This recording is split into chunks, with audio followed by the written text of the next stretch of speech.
عباد الله، إن السعادة مطلب كل إنسان في هذا الوجود، وقد أخذ الناس يبحثون عنها في مواضع شتى، فمنهم من بحث عنها في الجاه، ومنهم من بحث عنها في تحصيل المعرفة، ومنهم من بحث عنها في المال، ومنهم من بحث عنها في المنصب. لكن الباحث يجد أن من نال حظا من الجاه لم يسعد، ومن نال حظا من المعرفة لم يسعد، ومن نال حظا من المال أيضا لم يسعد. إنما الشأن متعلق في شكر هذه النعم وجعلها فيما ينفع ويفيد، ثم الطلب بعد ذلك من ورائها مرضاة الله جل جلاله. وتعالوا بنا إلى القرآن الكريم لنرى كيف ينفى الشقاء عن الإنسان، وإذا انتفى الشقاء حلت السعادة. أولا مع نبي من أنبياء الله سليمان عليه السلام، وقد رأى نعم الله عليه تزيد وتأتيه من كل جانب وناحية ومكان، فما كان منه إلا أن انطلق لسانه معبرا عما امتلأ به قلبه من الشكر لله عز وجل. قال الله سبحانه وتعالى على لسان سليمان عليه السلام: هذا من فضل ربي ليبلوني أشكر أم أكفر، ومن شكر فإنما يشكر لنفسه. ويقول الله سبحانه وتعالى منبها عباده المؤمنين إلى أن السعادة في العمل الصالح. من عمل صالحا من ذكر أو أنثى وهو مؤمن فلنحيينه حياة طيبة. وما خلق الله البشر ليشكوا، بل خلقهم ليسعدوا.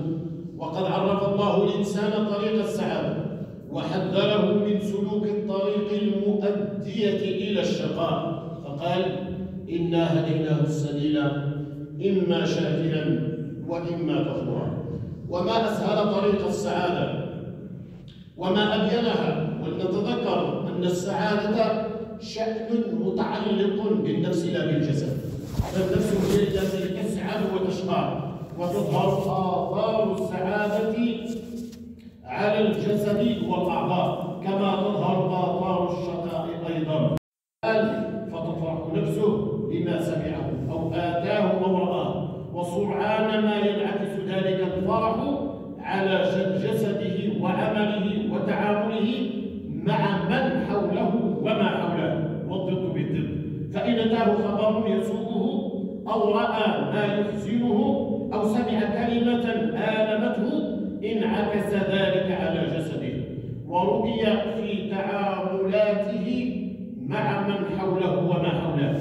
وما أبين هذا المعنى في قول المصطفى صلى الله عليه وسلم: ألا وإن في الجسد مضغة إذا صلحت صلح الجسد كله، وإذا فسدت فسد الجسد كله، ألا وهي القلب. عباد الله، إن الله سبحانه وتعالى يريد لعباده المؤمنين أن يسعدوا في الدنيا والآخرة، وقد أثنى على عباده الذين يقولون كما في سورة البقرة: ومنهم من يقول ربنا آتنا في الدنيا حسنة وفي الآخرة حسنة وقنا عذاب النار. وقد حكى الله لنا ما جاء على لسان ناصحي قارون حين قالوا له: وابتغ فيما آتاك الله الدار الآخرة.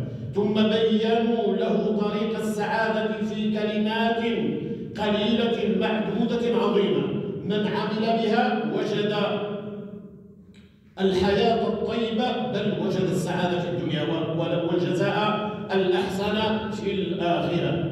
فقالوا له ناصحين: وأحسن كما أحسن الله إليك، ولا تبغي الفساد في الأرض، إن الله لا يحب المفسدين. إن من الوصايا النبوية الجليلة قول النبي صلى الله عليه وسلم: تعوذوا بالله من جهد البلاء وضرك الشقاء وسوء القضاء وشماتة الأعداء. ومن تتبع القرآن العظيم وجد 6 ستة أشياء ذكر عند ذكرها انتفاء الشقاء، وإذا انتفى الشقاء كانت السعادة وتحققت الحياة الطيبة. وأول تلك الأشياء القرآن الكريم، فإن الله تبارك وتعالى يقول: بسم الله الرحمن الرحيم: طه ما أنزلنا عليك القرآن لتشقى.